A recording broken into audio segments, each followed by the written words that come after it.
이거 한 시간만 들어도 굉장히 방향을 잡는 데 매우 도움이 많이 될 것입니다. 자, 이제 한번 보실게요. 우선 역량평가 실제에서 이제 과제 상황을 한번 보시죠. 과제 상황. 정부가 결정하고 이제 이렇게 주어집니다. 과제 상황 주어지고 응시자 역할 또 기하의 해결 과제 이렇게 주어지고 그 뒤에가 이제 첨부로 주어집니다. 자, 정부가 결정하고 시행하는 정책의 종착역은 국민의 행복에 있습니다. 그러나 집단마다 이해관계가 다르고 급변하는 내외 정세는 정책의 목표를 달성하는데 장애로 작용하고 있습니다. 달성하는데 이 대는 장소의 뜻이니까 항상 이렇게 띄워야 합니다. 그런데 저런데 할 때는 붙이는데 대가 장소의 뜻일 때는 항상 이렇게 이렇게 띄워야 한다는 것을 알아주십시오. 이런 맞춤법도 좀 알아야 됩니다. 최근 뿐만 아니라 중앙정부와 지방정부 또 지방정부 간은 사이를 나타내는 거니까 띄워 마찰과 갈등 역시 큰 장애가 되고 있습니다. 최근 동아일보에서 실시한 2015 대한민국 정책평가와 장관평가 결과는 적지 않은 충격을 주었습니다. 이에 정부에서는 전문가들이 주도한 정책평가 결과를 국무회의에 토의 안건으로 상정했답니다. 내일 개최되는 국무회의에 참석하시는 각 국무위원님과 시장님께서는 정부 정책의 평가가 낮은 데 대한 문제의 원인과 해결 방안을 나름대로 분석해서 제시해야 됩니다. 시장님께서는 이제 여기는 그냥 서울시를 내가 대상으로 했어요. 시장님께서는 아니면 교육감님께서는 여기 이제 국무회의에 참석하니까 교육감 안 되겠고 국무회의가 끝나고 나서 당일 14시에 보훈처장님과 면담 일정이 잡혀 있습니다. 보훈처장님께서는 우리 시의 거부 입장을 분명히 전달해야 합니다. 이어 16시에는 최근 마찰이 일고 있는 강남 서초구청장님과 면담이 잡혀 있습니다. 이 갈등 문제는 사안의 중대함을 볼 때 꼭 관철시켜야 하는 기로에 서 있습니다. 기한은 주어지는 첨부 내용을 참조해서 다음 과제를 해결하여 2시간 후인 금일 12시까지 제출하여 주시기 바랍니다. 이제 경남교육청처럼 3시간으로 제한이 돼 있는 데는 또 이제 3시간이라고 주어지겠고요. 자, 응시자 역할 해결 과제. 이걸 이제 여러분이 잘 봐야 돼요. 여러분에 대한 질문이 요겁니다. 사례 1, 2015 대한민국 정책평가에서 드러나는 정부 정책의 문제점과 향후 정부가 추진하는 정책이 국민의 지지를 받으려면 어떤 조건을 갖춰야 하는지 내용을 분석하여 제출하여 주시기 바랍니다. 자, 이런 것을 할 때 역량평가는 지식평가가 아니죠. 객관식 문제평가가 아니죠. 그래서 무슨 여기서 정책에 대해서 공부했다고 해서 제시문과는 상관없이 또 제시문 내용과 연관되지 않는 내용을 써버리면 점수가 높이 받을 수가 없죠. 그렇기 때문에 자기가 알고 있는 정책에 대한 기초 지식을 바탕으로 해서 이 제시문을 요약을 하고 제시문 속에서 뜻을 해석을 해서 거기에서 문제점이 뭔지 이것을 제시를 해야 됩니다. 그리고요, 말로 하든 글로 쓰든 간결이 최고예요. 아주 여러분 말 복잡하게 한다거나 글씨 복잡하게 한다거나 내가 교원 임용 논술 지도를 할 때도 월요일 날 내가 이제 저쪽 노량진 저쪽 에드모에서 공개 강의를 하는데 이 논술 2줄 쓰면 안 돼요. 그냥 2줄 쓰면 안 돼. 한 줄이나 한 줄 반으로 딱딱 꺼내야 돼. 이런 우리 기획보고서라든지 요약보고서, 조정보고서 이런 것은요 문장이 아주 간결해야 좋습니다. 그러려면 키워드를 잘 찾을 줄 알아야 돼요. 자, 여러분 조금 이따 같이 해볼게요. 동아일보 대한민국 정책평가에서 국민의 지지를 받으려면 어떤 조건을 갖춰야 되느냐. 그렇죠. 이 국민이 순응하지 않는 그런 정책은 실효성이 없죠. 그게 아무리 좋은 정책이어도. 그 다음에 정부 정책의 문제점이 뭐냐, 이것을 사례 1에서 한번 찾아내야 됩니다. 사례 1에서 찾아내는 것이 정부 정책이 문제가 뭐냐. 그 다음에 여러분, 사례 2를 분석해서 우리 시의 대응 전략을 수립하여 제출하십시오. 이런 것을 서류안기법으로 이렇게 물어볼 수도 있고, 또 한번 우리 시 입장에서 대응 논리를 발표해 보시오. 그러면 발표가 되고 역할 수행이 되는 것입니다. 또 보훈처 입장하고 서울시 입장하고 보훈처 입장을 평가자가 하고 서울시 입장을 피평가자가 해서 토론 형태로 이끌어가면 그게 또 토론이 되는 것입니다. 자, 여러분, 서울시 대응 전략을 수립해 주시기 바랍니다. 그리고 원래 사례 3까지 있는데 뭐 오늘은 그냥 공개 특강이니까 뺐습니다. 자, 시간은 이제 어떤 지역은 3시간 또 2시간 이렇게 되어 있는데 보통 3시간 2시간이 많습니다. 그리고 분량은 어떤 이는 이렇게 말을 해요. 많이 쓰면은 점수가 더 나오지 않을까.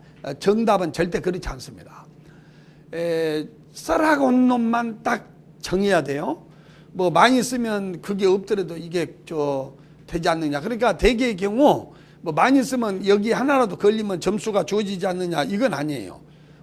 그래서 우리 저기 봐보십시오. 뭐 다 그렇습니다. 17개 시도교육청 같은 경우는 다 어떻게 돼 있냐면 글씨 포인트를 딱 정해줘요. 요게 15포인트입니다, 여러분.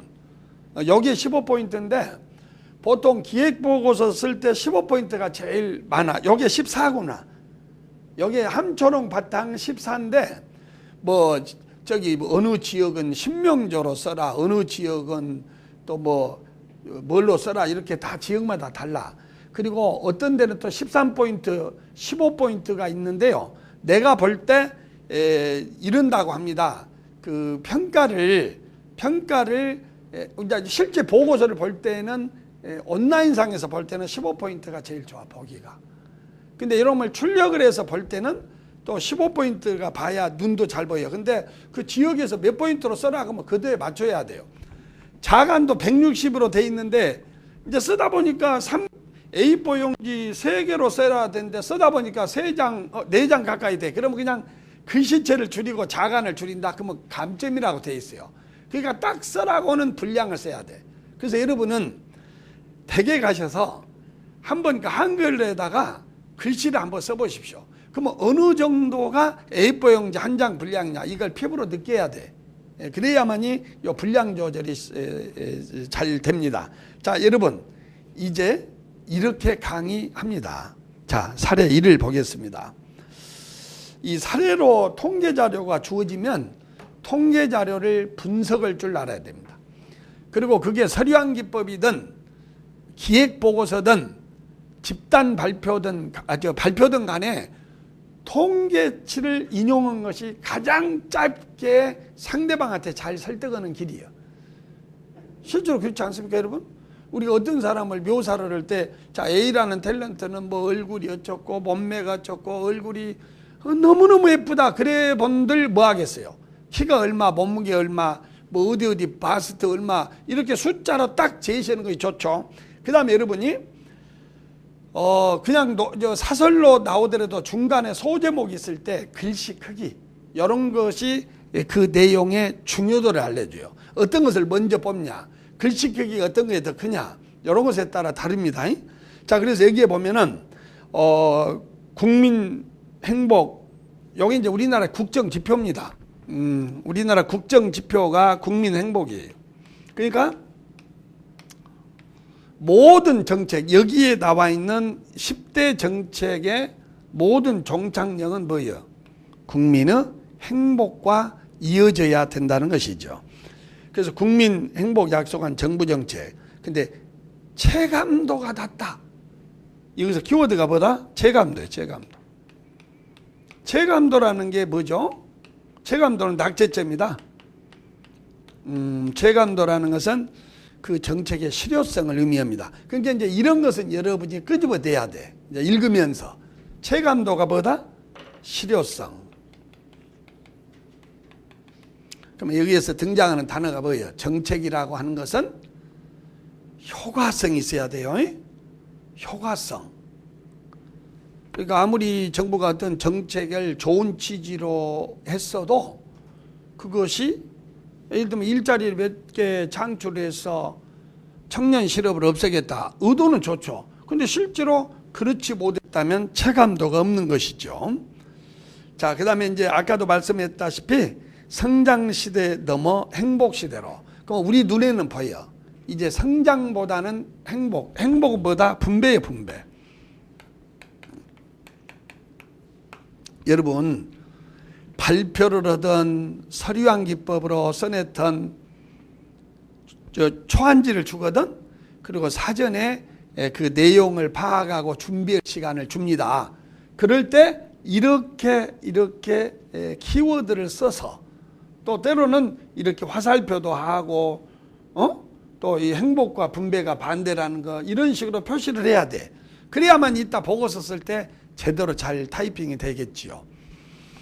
그리고요, 전문가 10대 정책 점검에 거기에 그 캡처 떠놓은 것을 한번 보실까요? 뭐라고 돼 있냐면 국민 행복 정책은 실제 국민 행복에 기여했냐 갖고 10점 만점인데 정책 그 자체로서 얼마나 좋은 정책이었나?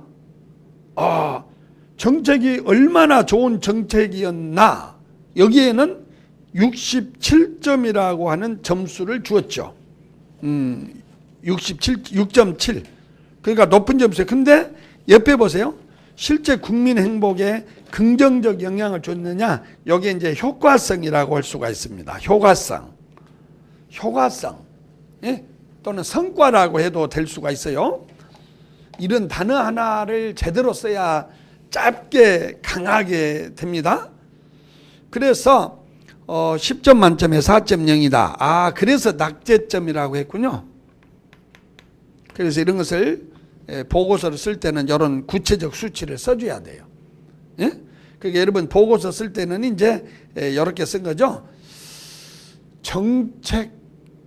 자, 요건 어떻게 표시를 하면 좋을까? 그 그림을 보세요. 정책 그 자체로서 얼마나 좋은 정책이었나? 요걸 말을 줄여야 돼. 그러면 무엇은 높았다고 할까? 한번 단어 좀 생각해 봐. 정책 무엇은 높았다? 봐봐.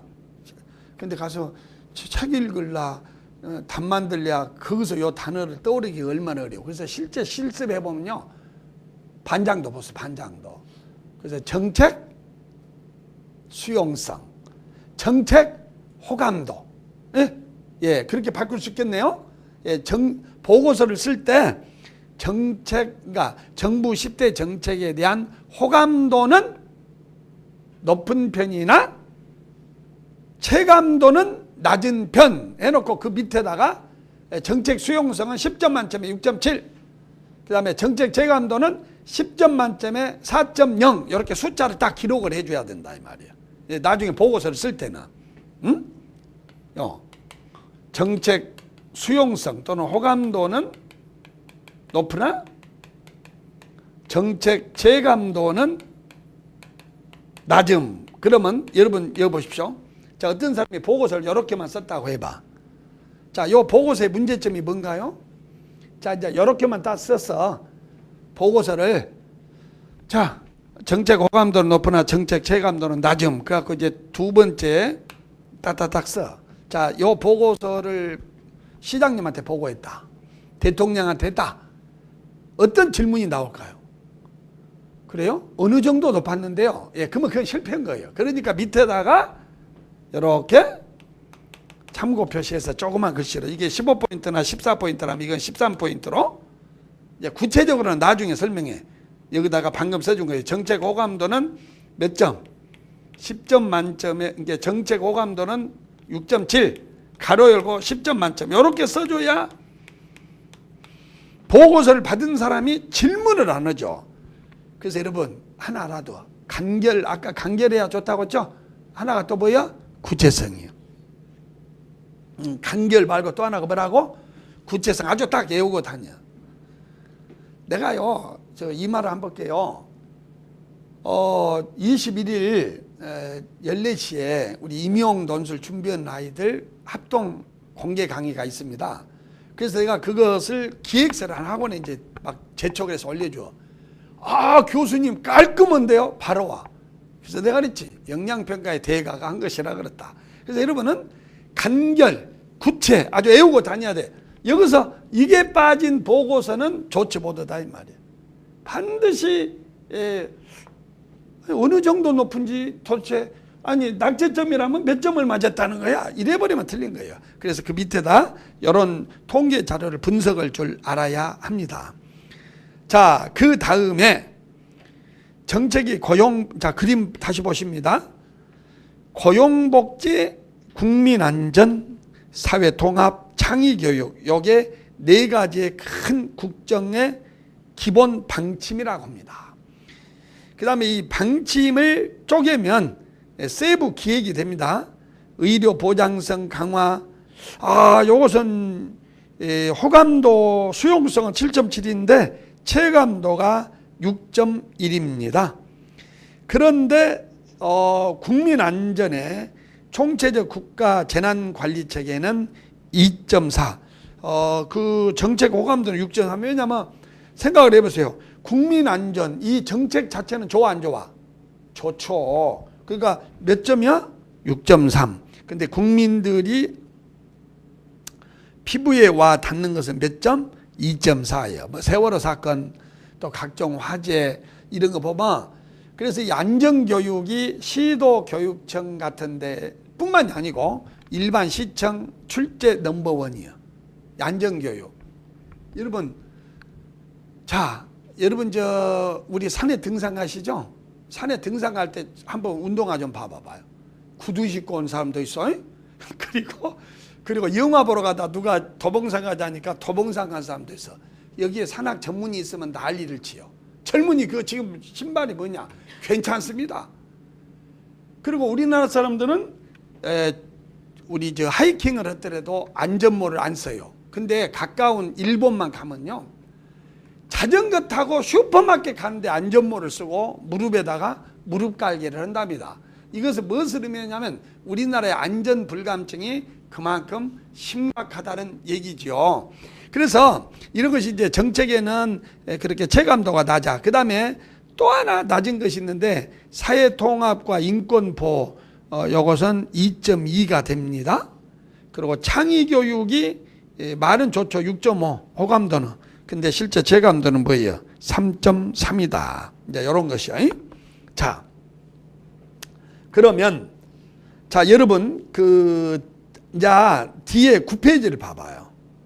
뒤에 9페이지를 보면 앞으로는 답지가 따로 나갈 건데 요거 답지는 여러분이 써야 해. 이렇게 써주는 것이 아니에요. 근데 내가 오늘 처음이라 씁니다. 그래서 이것은 일종의 정책기획 보고서이기 때문에 보고 목적과 필요성이 처음 꼭 이것에 따를 필요는 없는데 대개 목방색이다 그래가지고 보고 목적과 필요성이 언급이 되어야 합니다. 그래서 여러분 한번 이렇게 여러분이 머릿속으로 한번 10초 동안 만들어봐. 보고 목적과 필요성. 아마 집에 가서 쓰려고 하다 보면 5분이 가기도 하고 10분이 가기도 합니다. 그래서 보고 목적과 필요성은 이것입니다. 들어만 보세요. 최근 정부의 10대 정책에 대한 낮은 평가로 인하여 그 문제점을 분석하고 향후 개선 방안을 마련하여 향후 정책 추진의 동력을 마련하기 위함. 이런 식으로 보고서를 쓰면 됩니다. 근데 이제 이것이 너무 길면 이렇게 쪼개 나누는 거죠. 최근 주요 언론사에서 시행한 정부 10대 정책 평가 결과는 참담했다. 여기서 끝나면 안 돼. 요거 써주고 두 번째, 이는 정부의 정부 신뢰도 저하로 이어져 대책 마련이 시급함. 그래가지고 이에 문제점과 개선 방안을 마련하여 보고 드림. 이에 문제점과 문제점을 진단하고 개선 방안을 마련하여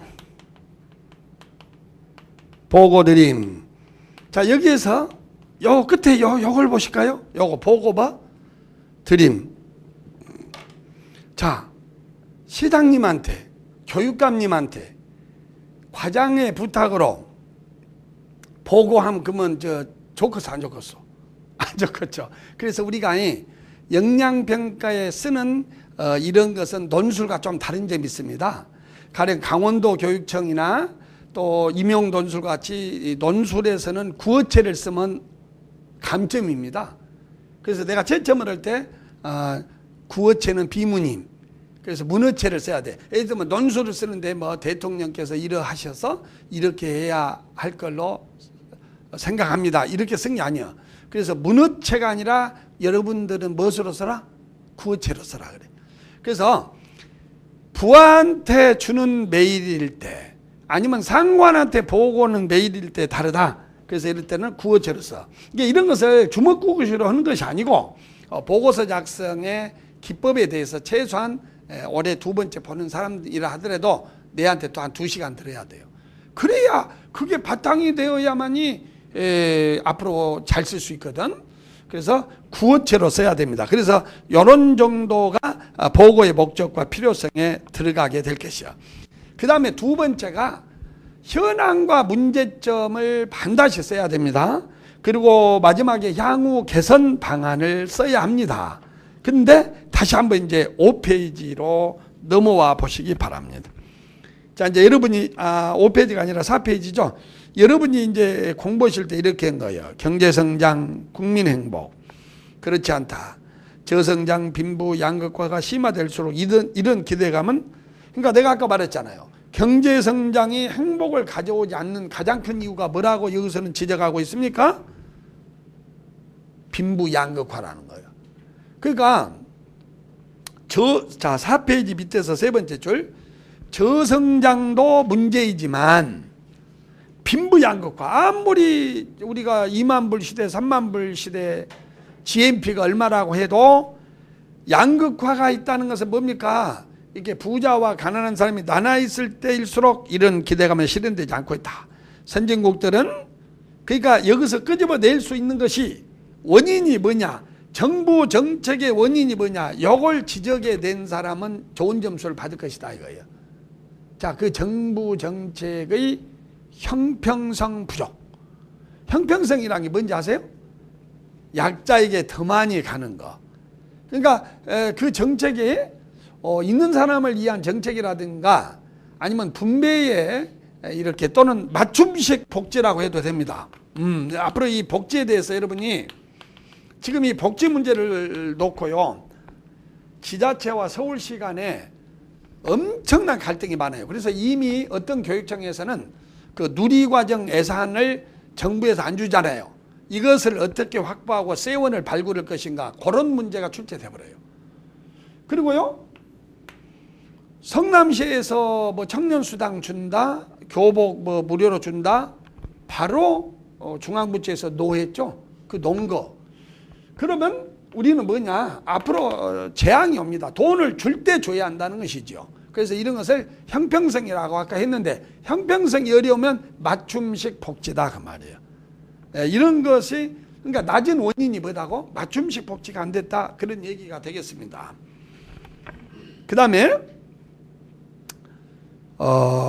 선진국들은 경제와의 연계에서 벗어나 정부 차원의 국민 행복 목표를 제시하거나 어떻게 하면 주관적 행복도를 향상시키거나에 대한 연구와 정책을 강화하고 있다. 박근혜 정부는 이런 흐름에 따라 대한민국 정부 최초로 국민 행복을 국정 목표로 내걸었어요. 그래서 아까 그 서두에 모든 정책의 정착력은 국민의 행복입니다. 그래서 2012년 대통령 선거 당시부터 핵심 공약에 국민 행복 10대 공약을 제시해서 그것이 여러분 그 캡처 또는 것이 됩니다. 박 대통령은 취임 후 4대 국정기조 중 하나로 국민 행복을 내걸고 고용복지, 국민안전, 사회통합, 창의교육이라는 4대 세부 전략. 그러니까 여러분이 그 고용복지 쪽에 큰 방침이라면 나머지가 세부 추진 전략이야. 그래서 임기 중반을 지난 현재 그 성적표는 어떨까? 정부가 국민 행복을 꿈꿨지만 그 효과는 기대에 못 미쳤다. 그러니까 효과성이 없었단 말이 바로 요거예요. 여기 아까 체감도라는 거예요. 그래서 10대 정책과 관련해 정책 그 자체로 얼마나 좋은 정책이었나? 라는 질문에 6.7점을 받았다. 봐봐요. 정책 그 자체로 얼마나 좋은 정책이었나에 6.7점. 요놈을 그대로 옮기면 너무 말이 길어. 그래서 아까 요걸 뭘로 바꿨다고? 정책 호감도 또는 정책 수용성. 이렇게 바꿔야 한다는 것이에요. 이것이 바로 문제 인식 능력이고 좋은 보고서의 작성의 키워드입니다. 하지만 정책이 국민 행복에 긍정적 영향을 끼쳤나? 실효성이라고 해도 되고 효과성이라고 해도 돼. 그러니까 정책 수용성은 높았으나 정책 실효성 체감도는 낙제점이다 이것입니다. 알겠습니까? 넘겨주세요. 그리고요, 이 정도의 3배, 4배가 주어집니다. 서울시 같은 경우. 또 저 전남은 6배가 주어집니다. 그러니까 댁에 가셔서 여름을 한번 딱 입고 파악하는데 몇 분이 걸리는가 이런 거 파악하는데도 굉장히 중요해요.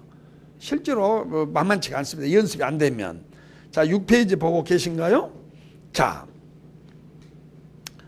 이제 여러분은 원인을 찾아야 됩니다. 아까 원인을 찾고 개선 방안을 써라는 것이 기하의 역할이라고 했죠.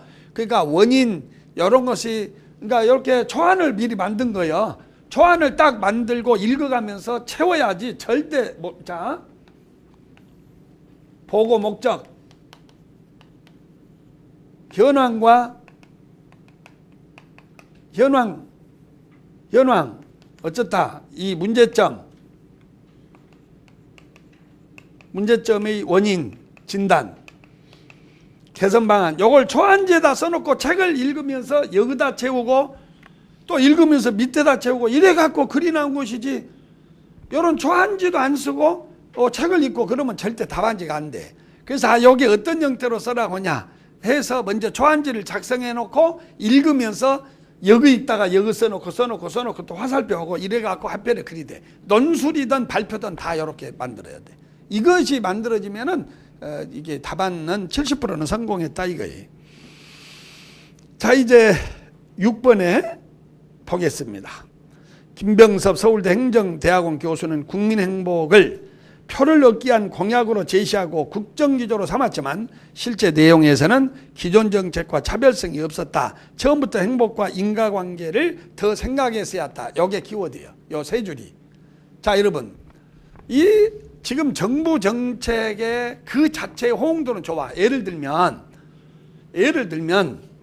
그 앞에 그림을 5페이지로 다시 가보면 그 3.7 나와 있는 고용률 70% 달성, 그리고요 그 밑에 2.4라고는 총체적 국가 재난 관리 체계 강화, 그 다음에 사회 통합적 인권 보호가 2.2, 그 다음에 이제 창의 교육이 3.3이요.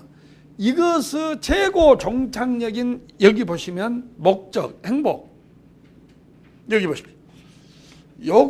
이것이 목표라면 창의 교육은 수단이 되겠죠. 근데 요것과 요것의 무엇이 없었다고? 인과관계가 없었다는 거죠. 인과관계. 그러니까 여러분 창의 교육을 해야 하요 안 해야 하요 라고 질문할 때 대한민국의 67%는 해야 한다. 근데 이 창의 교육이 국민 행복이라고 하는 절대 목표와 인과관계가 없었다. 이런 것을 여러분이 간단하게 말할게요. 정책 수단의 타당성이 없었다. 이렇게 바꾸면 돼. 정책 수단의 타당성이 없었다. 그러면 나는 이 원인을 어떻게 진단하느냐. 여기에는 나와 있지 않지만요. 이걸 얻을 수가 있어요. 첫 번째 줄을 보면 6페이지 국민 행복을 표를 얻기 위한 공약으로 제시하고 여기에 정치 논리가 들어간 거예요. 그러니까 국민행복이라고 하는 것에 정치적 포장을 입혀서 국민행복에 초점을 두었다 해놓고 거기에 맞는 정책을 새로 짜야 되는데 기존 정책에다 옷만 입혔다 이거예요. 그러니까 뭐가 없어버려. 두 번째 줄, 기존 정책과 차별성이 없어. 그러니까 새로 내건 행복과 기존의 정책 답습으로 인해서 인과관계가 없었다 이런 거예요. 그러니까 문제점 여러분 이거예요. 첫째, 정책 목표 제시, 최고 목표 제시의 정치 논리 개입. 두 번째, 기존의 정책 답습으로 인한 정책의 적실성 부족, 이렇게 쓰면 되는 겁니다. 자, 아까 정책 수단의 적실성이라고 해도 되고, 근데 이 적실성이 좀 어려우면 타당성이 부족해.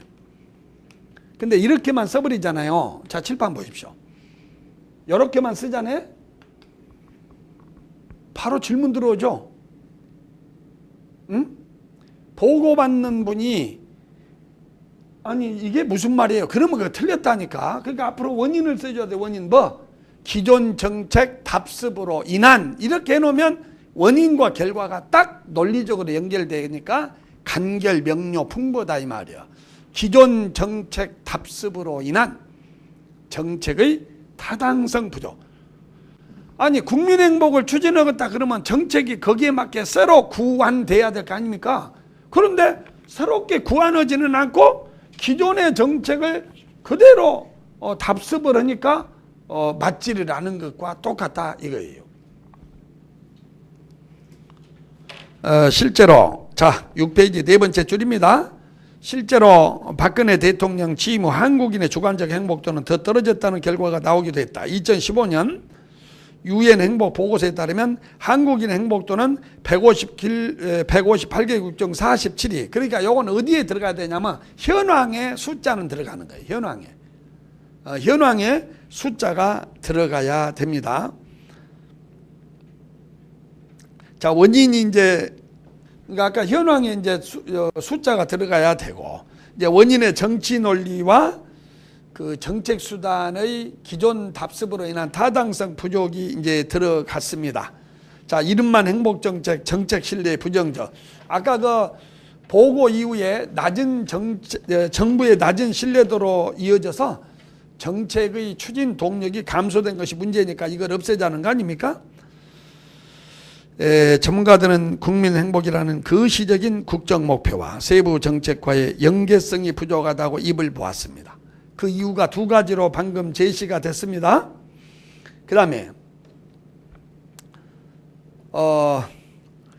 행복과 동떨어진 정책들까지, 그러니까 창의교육하고 행복이 직접 연계는 안 되죠. 한번 생각해 봐요. 애기들 창의 인재를 기른다고 해서 그것이 국민의 행복과 직접 연계가 됩니까? 그러니까 그냥 30년 전부터 21세기 창의교육을 하는 고름을 그대로 이끌어와 갖고 국민의 행복 밑에다가 넣으니까 창의교육하고 국민의 행복이 뭐냐 이랬다는 거예요. 그래서 신뢰만 깎아먹었다. 특히 국민의 안전사회 통합 창의교육 등 과제는 국민 행복이라는 목표와 연관성이 가장 떨어진다는 지적을 받았다. 사회 통합 과제는 국민 행복에 미친 영향 측면에서 2.2점으로 가장 낮은 평가를 받았죠. 그리고 창의교육 과제도 3.3점으로 낙제점을 면치 못했다. 한숭이 서울대 교육학 교수는 행복이라는 정서적 단어는 사회통합, 교육정책 목표로 삼기에는 무리한 용어라며 이런 이상적 목표가 해당 정책의 실천을 더 어렵게 만드는 측면이 있다. 또 하나 키워드가 나와 있네요. 정책의 첫 번째 평가 기준은 구체성과 실현 가능성이에요. 너무 이상적이고 뚱구름 잡는 식의 목표, 이것이 국민의 체감도를 낮췄다. 그래서 여러분이 그래서 이게 보시면 그 어디를 보냐면 7페이지 한번 봐봐요. 전문가들은 행복이란 포장재를 정책에 입힐 때 세밀한 접근이 필요하다고 지적했다. 잘 보십시오. 서초구의 간판 정비 사업과 같은 도시 애관 광고 총량제, 아주 국민들 주민들의 피부에 와닿는 거. 그 다음에 경기도 파주에서 파주사랑 같은 녹지 사업. 그리고 요즘에 뭐 대구 달구벌의 무슨 사업 성공. 우리 고향이 광주인데요. 광주에 지난번에 그 무슨 아시안 게임인가 뭐 있었죠. 그때 그 옆에 뒷동산이 그 벌거숭이가 하나 있었어. 근데 아시안 게임을 전후로 거기에서 돈을 투자해 가지고 국민 휴식 공간을 만들고 막 펜스도 만들고 꽃도 심어놓고 해갖고 거기가요 지금은요 그것 때문에 아파트 값이 한 2천만 원 3천만 원이 올랐어. 그러니까 우리 광주시장 또 나오면 바로 그 동네는 바로 찍어. 이처럼 정책은 있잖아. 먼 목표가 아니라 가까운 구체적이고 직접적 피부에 와닿는 목표여야 된다는 것을 이렇게 해줍니다. 그래서 여러분 국민의 행복은 먼 훗날의 목표야. 자, 여러분 여기 우리 여선생님도 계신데 여러분들 남편분이 이렇게 제안을 할 때 어떤 한 채택이 없어요. 첫째, 10년 후에 꽃가마 태워주겠다. 둘째, 이달 연말 보너스 받으면 털모자 하나 사주겠다. 자, 어떤 목표 같아 좋은가요? 20년 후에 꽃가마? 그것은 나는 그래 누가 그런 제안하면 그때까지 살아있을랑가도 모르겠다고 그래요. 예, 자 옆에다 적어두세요. 정책 목표는 구체적이고 실현 가능성이 있어야 좋은 정책이다. 이런 게 이제 사례 연구에서도 이런 걸 찾아내야 돼. 그 지역마다 사례 연구를 본 거 있다니까 큰 어떤 사례를 주고 여기에서 문제점과 개선 방안을 써라. 전부 이겁니다. 이게 분석 능력이에요. 나는 여러분한테 이제 한 10분 남았으니까 잘 들어보십시오. 도올 김용옥 교수 있잖아요. 뭐 사람에 대한 평가는 다 사람마다 입장이 달라져. 그분이요 성서 번역을 합니다. 갖고 성서를 번역해 갖고 2000년 전 시대에 그때의 가뭄이 들었고 사회 정서가 어쨌다. 그것을 히브리어로 써져 있는 책을 분석해서 그걸 평가를 해요. 대단하지 않습니까? 히브리어를 공부는 그 자체도 대단하지만요. 그래가지고 그분이 나 텔레비에서 유튜브에서 자꾸 이렇게 내가 들었는데 그 당시 내가 좀 틀린 용어일 수도 있어요. 다윗인가 아니 사도 바울인가 누가 막 무릎이 바늘이 찌른 듯 했다. 그런 문구가 나오는데 그러니까 그 관절염이었다. 딱 이렇게 평가를 내려요. 그러니 여러분은 히브리어도 아니고 여러분이 공직에 계시면서 일상적으로 접하는 용어예요. 그러므로 이런 내용을 읽고 지금 내가 말씀드린 거 그것을 파악할 줄 알아야 됩니다. 그래서 그것을 간단하게 표현을 해야 돼요. 자, 여러분 좋은 정책은 너무 정치 공약이라든지 뜬구름 잡기식의 이상적 목표가 아니라 국민들의 피부에 와닿는 구체적이고 실전 가능한 정책을 내걸어야 신뢰를 얻을 수 있다는 거. 그래서 여러분이 보고 쓸 때 어떤 대안은요 구체적이고 실전 가능해야 돼. 아무리 그 대안이 좋아도 너무 장기적이고 이러면 안 된다는 거예요. 자, 박영조 가천대 교수 건축공학과 교수는 국민안전과제는 슬로건은 거창하죠. 그렇지만 국민을 진짜 안심시킬 통계 수치 제시라든지 세부 지침, 큰 방침이 있고 세부 지침이 있다 그 말이야. 이런 세부 지침의 공표, 홍보 작업이 부족했다. 이것은 홍보예요, 홍보. 여러분, 이번에 우리 국무총리께서 무슨 말씀을 했냐면 모든 공무원은 본인이 소속에 있거나 만든 정책의 세일즈맨이 되어야 한다 그랬습니다. 그래서 이 홍보는요 모든 보고서에 나는 아주 딱 그래. 말 막히면 홍보 부족 쓰면 돼요. 이 홍보는 Public Relations다 그래가지고 PR이라고 하죠. PR 들어봤죠? 이 행정 PR. 그래서 국정홍보처가 있고요. 국정홍보처. 그 다음에 이런 삼성, 현대 대기업도 이 홍보에 엄청나게 돈을 많이 씁니다. 그래서 모든 정책은 홍보를 해야 돼. 홍보는 뭡니까? 국민에게 어떤 사람 홍보가 뭐냐 그러니까 피할 건 피하고 알릴 것은 알린다. 그게 아니고 정부가 앞으로 어떤 정책을 하려고 한다. 성과는 어느 정도다. 미흡한 점이 뭐다. 이런 걸 구체적으로 국민들한테 알림으로써 협조를 구하고 용서를 구하고 지지를 구하는 것이 PR입니다. 그래서 홍보가 부족했다는 것입니다. 그래서 앞으로 개선 방안에 뭐예요? 홍보 강화. 이 홍보 강화가 안 떠오르면 소통, 국민과의 소통 강화.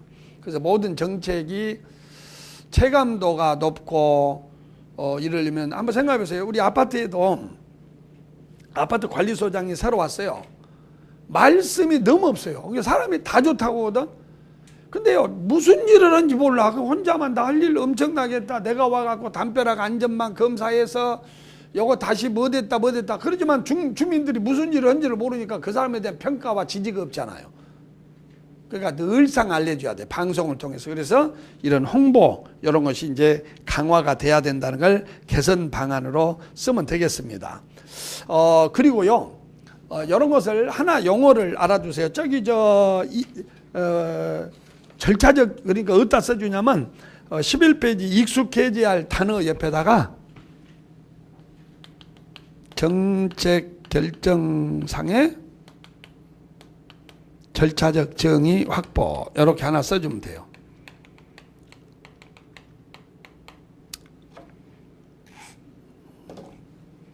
절차적 정의를 확보한다. 절차적 정의란 게 뭐냐면 참여, 공청회, 이런 것입니다. 그래서 어떤 정책이든지 그 이해관계자들의 참여가 배제가 되었다거나 이렇게 해서는 절대로, 예를 들면 지금은 권위주의 시대가 아닙니다. 그래서 국가가 어느 지역에다가 어떤 화장장을 만든다거나 아니면 어떤 그 원자력 발전소를 만들 때 국민들과 소통이 없으면 절대 만들지 못합니다. 내가 사는 시골에 마을 이름에 물 숫자가 들어가요. 이게 고려시대 때 들어있는 이름이거든. 그러니까 대한민국의 어떤 그 물업자가요, 이렇게 고서를 보다가 마을에 물 숫자가 고려시대부터 들어갔다면 이 마을은 물이 엄청 좋을 것이다. 그래가지고 몰래 그 수질검사단을 데리고 와가지고 물을 보니까 최고의 물이랍니다. 대한민국에. 그래가지고 주민 몇 명한테만 이렇게 해갖고 공사를 절반 정도 진행했다가 주민들이 반발해갖고요, 엄청난 손해를 봤네요. 그러나 그 전에 이런 게 서리한기법으로 엄청 많이 나와요. 그 전에 어떻게 그 사람을 했어야 되느냐? 미리 홍보를 했어야지. 내가 이 물이 좋으니 물을 이용해서 돈을 벌려고 합니다. 그래? 그럼 마을에 뭘 해줄 건가? 예, 마을에 무슨 경로당을 하나 지어주겠습니까? 이렇게 협상을 벌여서 절차적 정의를 확보해가지고 사전에 의견을 수렴해서 했으면 마을 주민들이 협조하고 그러겠죠. 그래서 여러분이 이제 이런 말을 끌어내서 보고를 할 줄 알아야 합니다. 자, 이제 시간이 많이 갔는데 5분 동안 설명 없이, 자, 여러분 그 사례 2를 가지고 역할 연기로 할 수도 있고 발표로 할 수도 있고 서리한기법으로 할 수 있는데, 내가 여기서 몇 가지만 한번 물어보겠어요. 자, 서울시 하려면 정부 땅에 하라, 이렇게 되어 있습니다. 그러니까 이게 신문에서도 문제가 되고, 그 다음에 지난번에 TV에서 안 그러던가요? 아니, 세월호에 그건 우리 서울시 광장에서 데모를 하고, 세월호 그때는 그렇게 많이 허용을 하더만 세상에 대한민국 국기를 개양을 한다는 것을 반대한다. 박원순 북한으로 가라. 이렇게 이념 논쟁으로 벌어지고 있습니다. 그러나 서울시는 노했어요. 자, 요 제시문을 가지고 여러분이 서울시 공무원으로서 앞으로 참여해야 할 시장님께 대응 논리를 하나씩 안을 짜보시기 바랍니다. 읽어보겠습니다. 서울시 하라면 정부 땅에 해라. 광화문 광장 태극기 끝내 부산. 자, 광복 70주년을 맞아서 서울 광화문 광장에 추진하던 태극기 개양대의 연내 설립이 끝내 무산됐다. 서울시는 시유지인 광화문 광장은 안 된다. 여러분, 이런 거 갈등이 있을 때는요, 먼저 초안지에다가 이제 문제를 받고 자기 방으로 들어가거든. 그래서 초안지 마련할 시간을 15분, 30분을 줘. 그때 이렇게 초안지를 작성하는 것입니다. 이렇게 하고, 여기는 이제 서울 보훈처 입장이요.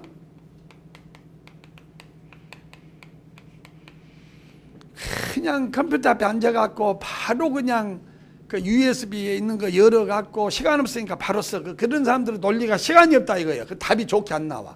그래서 초안지를 먼저 작성을 해야 돼. 그러니까 넘들 막 또또또또또 해도 자기는 초안지를 작성을 해야 돼. 그거다가 보훈처 입장해 갖고 이제 서울시 입장 이렇게 써요. 자, 서울시 입장은 시유지다. 시유지이므로 어쩐다? 안 된다. 이런 내용이 되겠습니다. 정부 부재다라고 재정 통보했고 보훈처는 명백한 합의 위반이다. 그래서 행정협의조정위원회에 조정을 신청하겠다. 이 행정협의조정위원회가 어디에 있죠? 국무총리 소속이죠? 예. 자, 계양대 영구운영사고 논란. 그래서 이제 서울시 입장은 영구 반대구만요.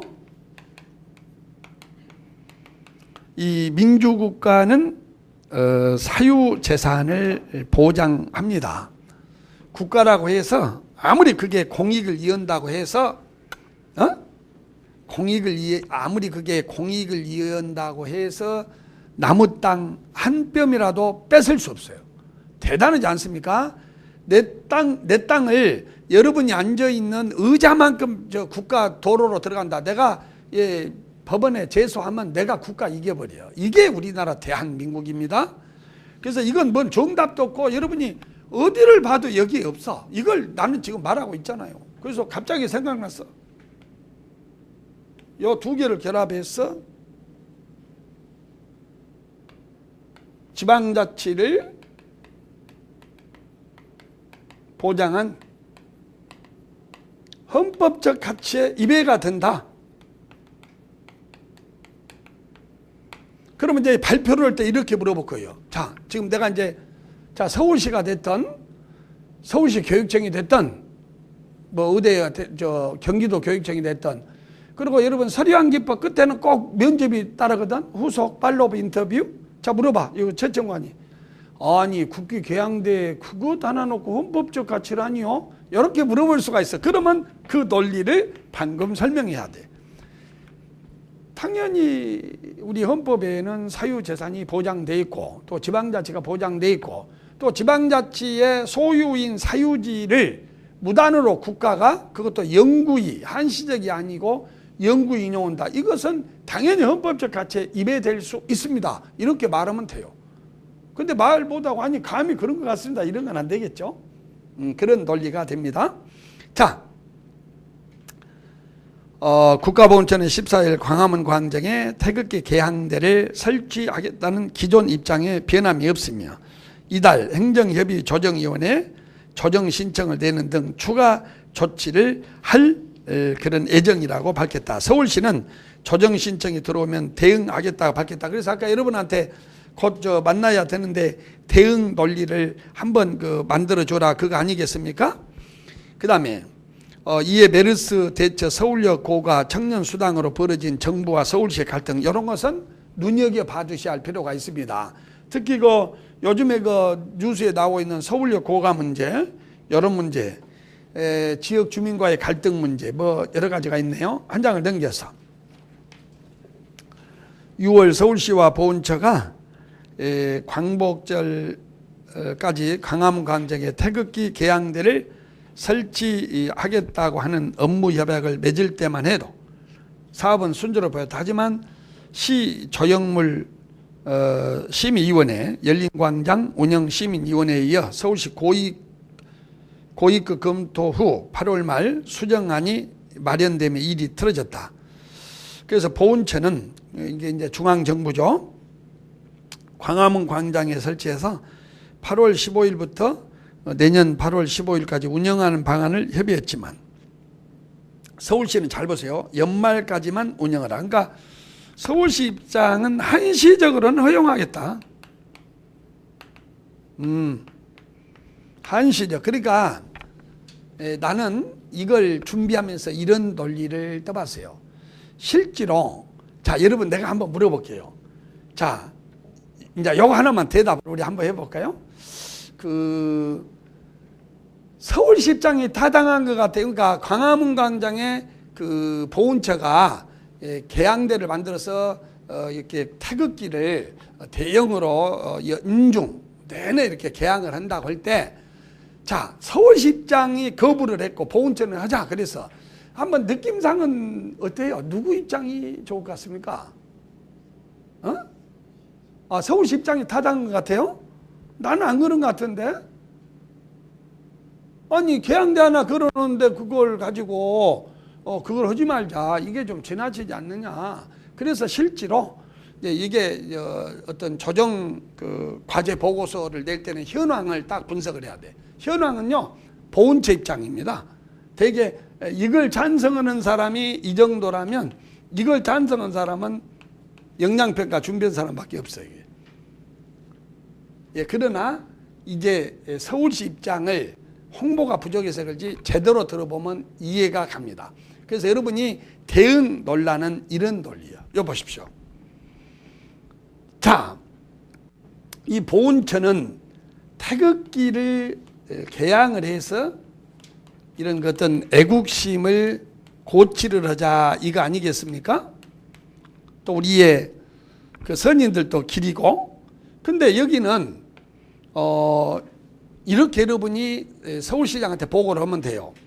지금 서울시 입장에 부정적 입장이 많은 이유는 이념적인 어떤 이유, 또 태극기 개양 거부가 반국가적 어떤 사고, 또 애국심 철회로 비춰지기 때문이다. 그러므로 대응 논리 첫 번째가 뭐냐? 서울시 태극기 개양 영구 거부는 애국심 문제가 아니라는 것을 홍보를 해야 해. 근데 자, 여러분 이게 왜 갑자기 나왔냐면 지금 누구와 누구와의 싸움이에요? 서울시와 보훈처와의 싸움이죠. 그러면 누구의 지지를 받아야 이 정책이 성공할까요? 그것은 국민과 네티즌과 시민이에요. 그러면 길 가는 사람을 조사를 해보거나 그럴 때 대뜸 그 보훈처가 타당한데요. 국기는 태극기는 우리나라 국기고 그 다음에 우리나라 서울의 한 수도 복판에 태극기를 걸어놔야 나라 정체성도 있고 애국심도 있지. 그 박원순 시장 너무하구만 그런단 말이에요.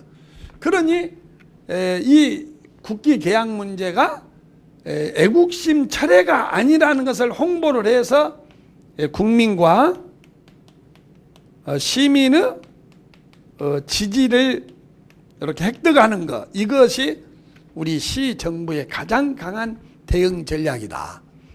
자, 왜 이게 나오냐면요, 여러분 이걸 알아야 됩니다. 그래서 이제 여기에서 입고 가기에 나는 옆에다 딱 박스를 줘갖고 이제 여러분한테 뭘 알려주냐? 갈등 해결 방안에는 문제를 해결하는 경우가 있습니다. 잘 이해는 안 될 거예요. 처음에는 또 협상이라고 하는 것도 있지요. 문제 해결 또는 협상 또는 이렇게 이제 타협이라고 합니다. 타협. 그 다음에 여기에 또 하나가 뭐가 있냐면 설득이 있어요. 그리고 하나가 정략이 있어. 내가 지난주에 강의할 때도 그런 말을 했죠. 이번에 민노총과 경찰과의 대치 상황에서 많은 이들이 이렇게 말했습니다. 우리나라 공권력이 저거 뭐냐? 범법행위를 한 사람이 아무리 조계사로 갔다고 해도 40일간이나 저렇게 무력할 수 있느냐? 이거 정부가 이렇게 무능하냐? 막 이렇게 울분을 토한 사람이 있었습니다. 그러나 정부는 참았습니다. 그것이 정부가 그 조계사, 힘없는 조계사 가서 잡아오려면요, 경찰 한 100명만 가서 투입해도 되겠죠. 그렇지만 정부가 쓰는 전략은 이것입니다. 이게 제3의 지지를 획득한다는 것이거든요. 예를 들어서 설득도 한계가 있어요. 어느 정도 상대방이 받아들이려고 할 때 설득이 되는 거지, 보훈처처럼 행정협의회에 내가 하겠다, 끝까지 그 관철하겠다, 이런 상황 하에서 또 대다수 시민들이 보훈처 입장을 들고 있는 이런 상황 하에서 설득은 타당성이 없어. 한번 생각해보면 어떻게 가서 설득할 거예요? 그 다음에 협상이라는 것이 뭐냐면 노사 간의 협상이라는 거 들어봤죠? 이 협상은 박인이라고 합니다. 영어로. 박인은 give and take입니다. 그래서 이런 것은 대개 이제 이런 이익 간의 갈등이 있을 때예요. 무슨 말이냐면 여기다가 무슨 뭐 화장장을 만드는데 이쪽 주민들이 피를 본다. 이런 이해 갈등일 때는 화장장을 만든 대신에 노인 복지원을 하나 만들어주겠다. 이런 게 협상입니다. 임금 올려줄게. 그 대신 일 더해. 이게 협상이에요. 근데 이것은 서울시하고 보훈처 간에 어떤 이익과 손해라는 문제가 아니잖아요. 이것은. 그렇기 때문에 여기서 협상 전략을 서울시에다 쓰는 것은 맞지 않고 이제 이런 때는 가능해. 보훈처일 때는 가능해. 자, 보훈처 입장에서 서울시를 설득하라. 그럴 때는 협상 전략이 들어가. 좋아. 그 시유지를 침해를 했고 거기에 어떤 그 제안을 통행의 제안을 줬어? 그러면 내가 여기다 국기 계양대를 만들어 놓고 그 다음 여기에다가 시정 홍보란을 만들어 가지고 서울시에 시정을 홍보를 해줄게. 이런 뭔가 기브앤테이크가 있으면 좋다 이거예요. 근데 여기는 이런 것은 서울시 입장에서는 쓸 게 아니죠. 그래서 이게 제일 좋다는 거예요. 왜? 국민들이 서울시가 왜 이걸 반대했느냐? 영구 운영을 반대한다.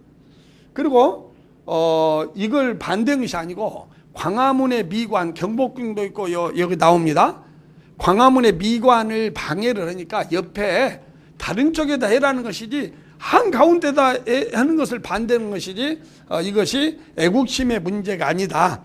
그리고 아무리 그게 공익을 위해서라도 조그만 개인의 땅을 국가 도로로 편입할 수 없듯이 지방자치의 재산인 만큼 다른 쪽에다 가자는 것이지 이것이 애국심 문제하고 연결시킬 것은 아니다. 이렇게 잘못된 편견을 제거하기 위한 대시민 홍보. 그래서 여러분 영어를 한번 만들어 보세요. 영어를 짤막하게 만들어 봐. 어떻게 할까? 대시민 홍보 강화를 통한 시민들의 적극적 지지 확보. 이렇게 대시민 홍보 강화를 통한 시민들의 대지지 확보다. 이렇게 되어 있습니다. 그 다음에 여기서 나는 또 이런 제안을 한번 해봅니다. 여러분, 여기는 대시민들을 위해서 서울시가 돈을 내서 이제 서울시가 반대한 취지를 곡했다 이렇게 말을 했지만, 또 하나는 우리 아까 지방자치단체와 국가 간의 싸움이잖아요. 그래서 지방자치 뭐랄까 이게 지방행정론 학자들, 행정론 학자와 어떤 포럼을 개최한다든지 이렇게. 그 다음에 그 실제로 문화재 같은 것의 옆에다가 인공물, 우리가 여러분 저 국기 계양대를 단순히 이렇게 간단한 학교 계양대로 생각하면 안 돼요. 거기다 계양대를 그 70m 높이로 만들고 여기에다 여러 가지 시설을 만들어 놓으면 거기에 지금 교실에 한 10배 정도가 이렇게 시민들이 드나들 수가 없어요, 거기에. 그렇기 때문에 10배까지는 아니더라도 한 7, 8배가. 그렇기 때문에 문화재의 가치를 훼손한다. 그래서 이것은 이제 어떤 문화재 관련 학자들과의 어떤 토론회 개최, 이런 걸 통해서 전문가를 동원하는 방법이 있어요. 요 근거가 있습니다, 여러분이. 요 근거가 왜 그러냐면 그 당시 이명박 대통령이 청계천을 청계천 저 공사를 한다고 할 때 저게 가능하다는 사람은 이명박 대통령, 그 당시 서울시장밖에 없었어요. 절대 저건 안 된다고 했어요. 그런데 이명박 대통령은 그 당시 시민들에게 적극적 홍보를 했고, 그 다음에 학자들, 학자들에게 이 청계천을 이렇게 만들므로써 앞으로 우리 서울시가 얻는 이익이 얼마다 이런 것을 전문가를 동원을 해서 지지를 이끌어내 가지고 저 엄청난 일을 짧은 시간에 했고 그걸로 대통령까지 한 분입니다. 그래서 이런 항상 어떤 근거하에서 이런 안이 나옵니다. 그래서 나는 마지막 멘트를 이것 하나 하려고 합니다. 나는 임용 논술을 강의하면서 영양평가를 강의하면서 암기라는 말을 내가 제일 좋아합니다. 암기도 그냥 암기가 아니고 깡그리 암기다 이런 말을 내가 많이 써요. 무슨 말이냐면 이런 하나의 모델 답안이 매뉴얼화 돼야 됩니다. 하나 지침화돼서 이런 걸 알아야 돼. 그래서 머릿속에 아까 그 한 장을 넘기면 익혀두어야 할 말 속에 갈등 해결에 이런 걸 써서 정략 이런 말을 써가지고 제3자의 지지 확보 이런 것을 머릿속에 넣어놓고 가면 이런 걸 많이 써요. 그리고 여러분도 그러잖아. 집에서 부부간에 갈등이 있을 때 제3자의 지지를 얻기 위해서 어디 가요? 시댁에 가고 시아버지한테 가서 이러잖아요. 그런 논리로 똑같은 얘기가 되겠습니다. 자, 여러분 앞으로 강의를 이렇게 하려고 합니다. 그리고 또 우리 60개 안비되어 있는 컴퓨터실에서 또 실습도 하고 그다음에 이렇게 강의를 해서 토요일은 서류환기법과 역할 수행, 그리고 일요일은 이제 보고서 작성, 그리고 또 그 융통성 있게 운영을 하려고 합니다. 자, 어떻게 좀 도움이 되셨나요? 그리고 앞으로 그 제시문을 파악하는 방법은 이렇게 해야 됩니다. 그리고 여러분한테 주는 것은 항상 이제 답안지가 따로 갈게요. 답안지는 백정대로 따라가서 여러분이 이제 초안을 작성을 하고, 그 다음에 똑같습니다. 그걸 갖다가 이제 내한테 집에서 가서 여기서 공부한 걸 토대로 해서 컴퓨터로 작성을 해서 내 이메일이 그 우측 상단에 적혀 있죠. 지난번에 이제 다음 건데 앞으로 영양평가에 관한 답안은 네이버로 받을 것이에요. 그래서 여기다 받으면 여러분을 첨삭을 해서 딱 답이 두 개가 있어요. 아주 모범 답안이 있고, 그 다음에 모범 답안은 아닌데